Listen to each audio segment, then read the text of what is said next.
ატარებს საშინაო შეხვედრებს და ის მატჩი დიდი ანგარიშით მოიგო იბერიამ 3-0 და კიდევ უფრო დიდი ანგარიშით დაამარცხა იბერიამ. ჯერ ეს კუთხური ვნახოთ, რომელსაც კონტე მოაწვის, გაითამაშა. ისევ კონტეს დაუბრუნებს, ჩააწვის თუ არა, ჩააწოდა საფათო მდგომარეობა.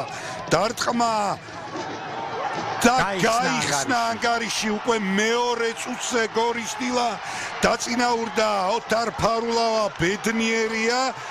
მისი დარტყმის შემდეგ სველს ეხება ბურთი, მეკარე უძლურია უკვე მასშეტევა.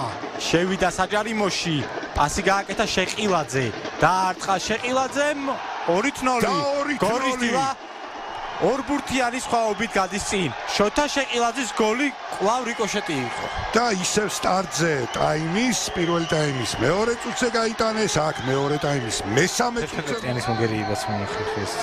ჩვენ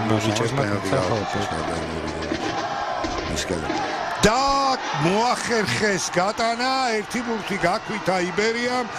ეს შეძლო თუ არ ვწდები გიორგი ჯგერენაია 21 წლის ცენტრალური მცველი. აი ეს გამოაფხიზლებს ამას. 20 წუთით ადრე შეხვედრის დასრულებამდე კიდევ უფრო წელს გახდა გორის დილა საქართველოს ჩემპიონი და 10 წლის მერე მშვენიერი შანსია მეორე გაიქმნას და 3-1 დასვა წერტილი კონტემ. 3-1 კონტე გორის დილას ერთ-ერთი ლიდერი ახერხებს გატანას, რაც იმას ნიშნავს, რომ გორის დილა ძალიან ახლოს არის საქართველოს დავით ყიფიანის სახელობის თასის დაუფლებასთან. მარიკეტო ემზადება, მივახლოვდება თავის თანაგუნდელებს და აღმართავს საქართველოს დავით ყიფიანის სახელობის თასს. კიდევ ერთხელ მიულოცოთ გორის დილას, გულშემატკივრებს, გორელებს, დაიმსახურეს მათეთ ეს ჯილდო.